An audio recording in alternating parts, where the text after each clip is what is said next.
Remote control cement mixer truck. Sudhakar नाम का एक आदमी मेहता नाम के बिल्डर के पास काम करता था। मेहता बहुत ही अकड़ू और लालची इंसान था। वो अपने पास काम करने वाले लोगों को तनख्वाह भी बराबर वक्त पर नहीं देता था। सुधाकर अब बूढ़ा हो चुका था, इसलिए एक बार मेहता सुधाकर को बुलाकर कहता है, सुनो सुधाकर, आज तुम्हारा रिटायरमेंट है। जैसे सरकारी नौकरी में होता है ना, ठीक वैसे ही। पर मालिक, मुझसे कोई गलती हुई क्या? अभी तो मुझे काम की बहुत जरूरत है। मेरे पोते के कॉलेज की फीस भरनी है मालिक। प्लीज मुझे काम से मत निकालिए। लेकिन सुधाकर, मैं इसमें कुछ नहीं कर सकता। तुम्हारी वजह से मैं अपना नुकसान नहीं कर सकता। अब तुमसे काम भी नहीं हो पा रहा है। तुम ही बताओ मैं क्या करूं। ऐसा कहकर मेहता उसे 1 महीने की तनख्वाह देकर काम से निकाल देता है। सुधाकर बहुत ही मिन्नतें करता है, पर मेहता उसकी कुछ नहीं सुनता। बेचारा सुधाकर उदास होकर घर आता है। तभी उसका दोस्त मनोहर आकर उसे कहता है, अरे क्या बात है सुधाकर, क्यों ऐसे उदास बैठे हो? क्या बताऊं मनोहर, मुझे मेरे पोते राहुल की बहुत चिंता हो रही है। मेरे कारण कहीं उसकी पढ़ाई रोकनी ना पड़ जाए। मेरे सिवा उसका है ही कौन इस दुनिया में। मैं उसे तो कुछ बता भी नहीं सकता। अरे यार, तू ऐसी उल्टी सुल्टी बातें मत कर। पहले मुझे साफ साफ बताओ कि हुआ क्या है। तू कुछ बताएगा तभी तो मैं तेरी कुछ मदद कर सकता हूं ना। तब सुधाकर मनोहर को अपनी नौकरी जाने की बात बताता है। कैसे उसने मिन्नतें करके मेहता को मनाने की कोशिश की, लेकिन फिर भी उसने मना कर दिया और उसे नौकरी से निकाल दिया। ये सब सुनकर मनोहर कहता है, नहीं सुधाकर, ऐसे हार मत मान। इसमें भी कोई ना कोई उपाय जरूर निकलेगा। और हाँ, पैसों की जरूरत हो तो मुझे मांगने जरूर आ जाना। ऐसा कहकर मनोहर वहां से चला जाता है। लेकिन सुधाकर दिन भर उसी चिंता में रहता है। उसे काम पर ना जाते हुए और चुपचाप बैठा देखकर राहुल को शक होता है। तब वो अपने दादाजी से बात करता है। दादाजी, क्या बात है? मैं कल से देख रहा हूँ, आप घर पर ही हो और बड़ी चिंता में दिख रहे हो। क्या बात है दादाजी, मुझे बताओ। अरे बेटा, मेरी तबीयत कुछ ठीक नहीं है। बस इसीलिए मैं आज काम पर नहीं गया। जाओ बेटा, तुम पढ़ाई पर ध्यान दो। सुधाकर अपने काम चले जाने के बारे में राहुल को कुछ नहीं बताता। लेकिन राहुल को सुधाकर की बातों से शक हो जाता है कि कहीं ना कहीं कुछ गड़बड़ है। तब वो मनोहर के पास जाता है और कहता है, सुनिए मनोहर दादाजी, आखिर मेरे दादाजी को क्या हुआ? वो बहुत परेशानी में दिख रहे हैं। आप उनके अच्छे दोस्त हो, इसलिए आपसे जानने की कोशिश कर रहा हूँ। आपको तो पता ही होगा ना। राहुल की बात सुनकर मनोहर उसे सच सच बता देता है, जिस वजह से राहुल को बहुत बुरा लगता है। तभी उसकी नजर मनोहर के पास रखे हुए एक पुराने सीमेंट मिक्सर ट्रक पर जाती है। तब वो मनोहर से कहता है, सुनिए मनोहर दादाजी, ये किसका सीमेंट मिक्सर ट्रक है? अरे बेटा, ये तो मेरा ही है। मैंने और तुम्हारे दादाजी ने मिलकर एक जमाने में इसे खरीदा था। अच्छा, लेकिन क्या आप मुझे ये दे सकते हो? हाँ हाँ बेटा, लेकर जाओ। वैसे भी इस पर अब तुम्हारा भी हक है। मेहता की वजह से हमारा व्यापार नहीं चल पाया और उसी के पास हमें ये काम करना पड़ रहा है। अरे तो दादाजी के परेशानी का हल तो मिल ही गया। मैं अब इसको ऐसे ठीक करवाता हूँ कि दादाजी को काम ही काम मिलेगा। राहुल एक मैकेनिकल इंजीनियरिंग की पढ़ाई कर रहा था।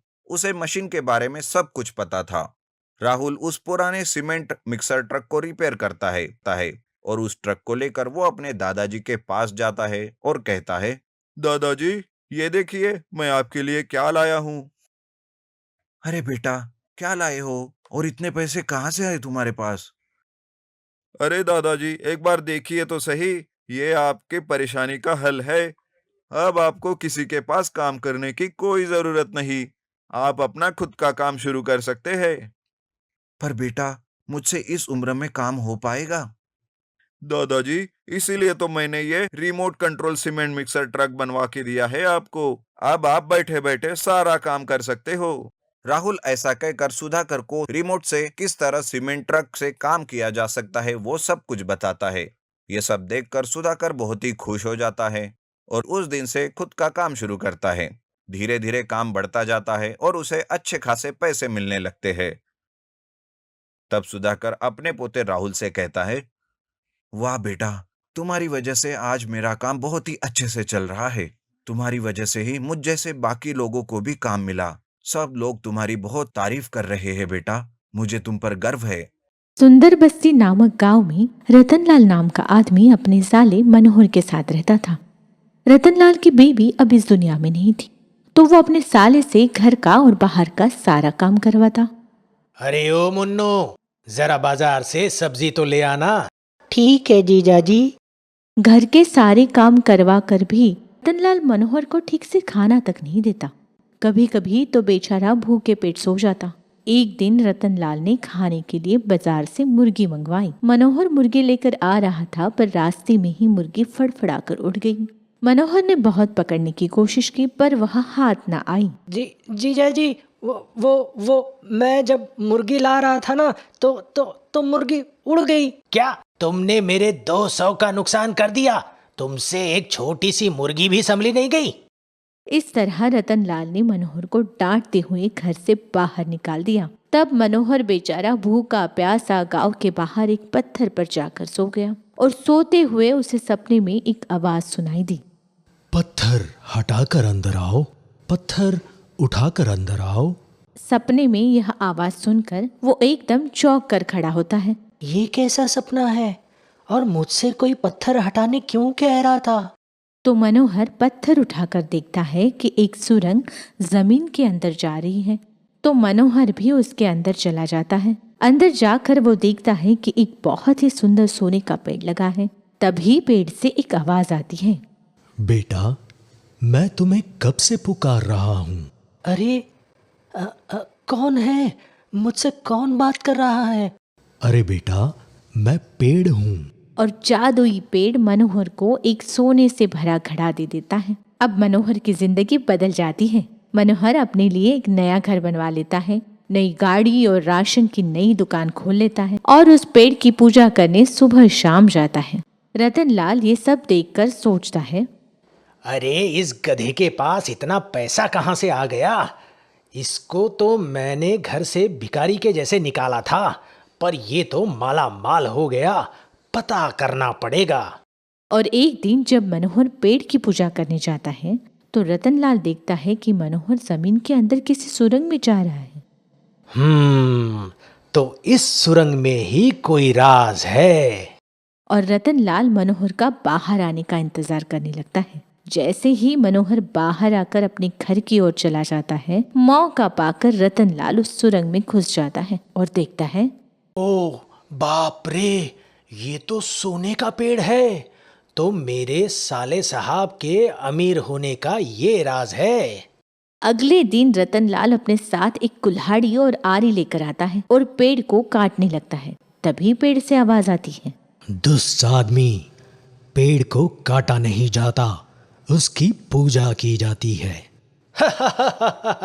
तुम्हें काटकर घर ले जाऊंगा, फिर वहीं तुम्हारी पूजा करूंगा और मैं माला माल हो जाऊंगा। और पेड़ को काटने लग जाता है। तभी अचानक पेड़ वहां से गायब हो जाता है और रतनलाल निराश मन से घर को लौटता है। तो देखता है कि उसका घर टूटकर गिरा होता है और उसे बहुत नुकसान हो जाता है। और रतनलाल को ये समझ आ जाता है कि उसने क्या क्या गलती की है।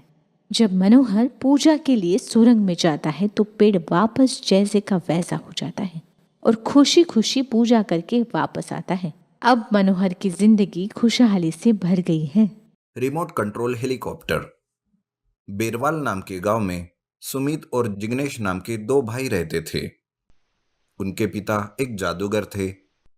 जब ये दोनों छोटे थे, तो उनके पिता ने सुमित को एक खिलौने वाला हेलीकॉप्टर दिया और जिग्नेश को एक अंगूठी। वह अंगूठी एक जादुई अंगूठी थी, जिसे पहनते ही कोई भी छोटा हो सकता था। एक दिन जब ये दोनों अपना मैजिक शो खत्म करके आ रहे थे, तो रास्ते में एक पेड़ के नीचे एक सुनहरा बॉक्स चमकते हुए उनको नजर आता है। जिग्नेश उसे देखकर अपने भाई सुमित से कहता है, भैया, वो देखो, वो बॉक्स कैसे चमक रहा है। अरे हाँ जिग्नेश, चल चल के देखते हैं। ऐसा कहकर दोनों सुनहरे बॉक्स के पास जाते हैं। जिग्नेश उसे उठाकर खोलता है तो उसमें एक मैप था। अरे, ये कैसा मैप है? भैया, इसमें एक चिट्ठी भी है। सुमित चिट्ठी पढ़ने लगता है। ये मैप जादुई खजाने का मैप है। जो कोई भी वहां जाने में कामयाब होगा उसे बेशुमार खजाना मिलेगा। ये पढ़कर जिग्नेश कहता है, अरे वाह भैया, बेशुमार खजाना। चलो, हम भी चलते हैं और खजाना लेते हैं। दोनों भाई घर आते हैं और सोचने लगते हैं।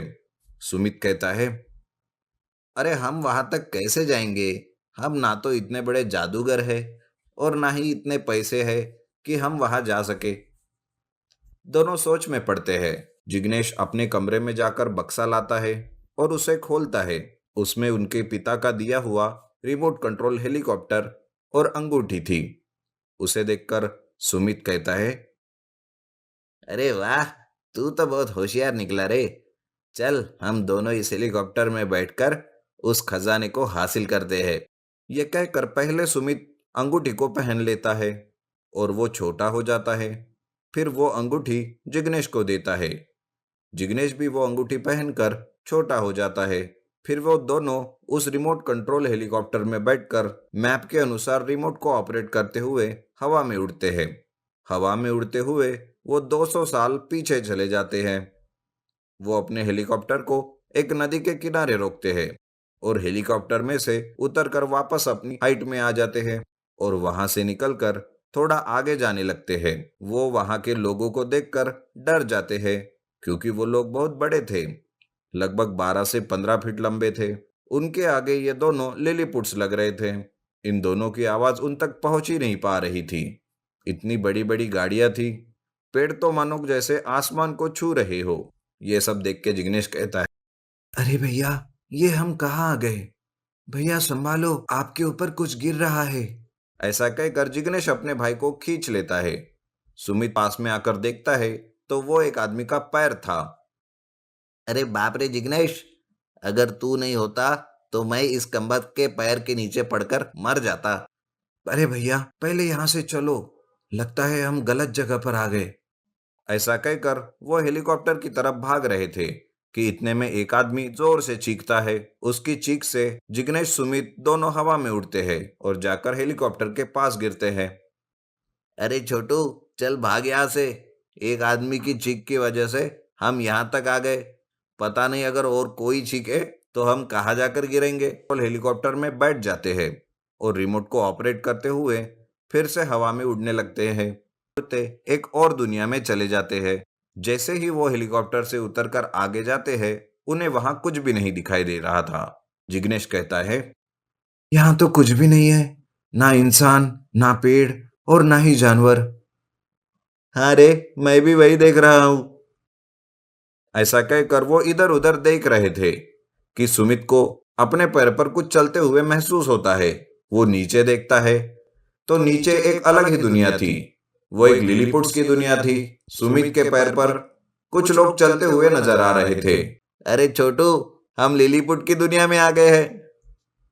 इतने में जिग्नेश की नजर एक औरत पर पड़ती है जो एक छोटे से गड्ढे के पास बैठकर रो रही थी। सुमित उसे अपने हाथों में लेता है। वो औरत सुमित के हाथों में आकर डर के चिल्ला रही थी। प्लीज मुझे छोड़ दो, कोई है, बचाओ, मॉन्स्टर आ गया है। अरे चुप कर, मैं तुझे कुछ नहीं करूंगा। बताओ, तुम क्यों रो रही हो? वो औरत रोना बंद करके सुमित और जिग्नेश को अजीब से नजरों से देखने लगती है और कहती है, देखो, मेरी बच्ची की जान बचाओ, वो खाई में गिर गई है। अरे खाई कहाँ है? वो औरत उनके पैरों के नीचे जो गड्ढा था उसके तरफ इशारा करके कहती है, क्या ये खाई है? तुरंत जिग्नेश गड्ढे में से उस बच्ची को निकाल लेता है। उस बच्ची की जान बच जाती है। वहां खड़े सारे लिलीपुट सुमित और जिग्नेश की जय जयकार करने लगते हैं। वो लिलीपुट औरत असल में उन लिलीपुट्स की रानी थी। अरे तुम लोग कौन हो, कहाँ से आए हो? सुमित और जिग्नेश उन्हें सारी बात बताते हैं। तब रानी उन्हें अपने साथ जंगल में ले जाती है। वहां एक छोटी सी गुफा थी जिसमें सिर्फ लिलीपुट ही जा सकते।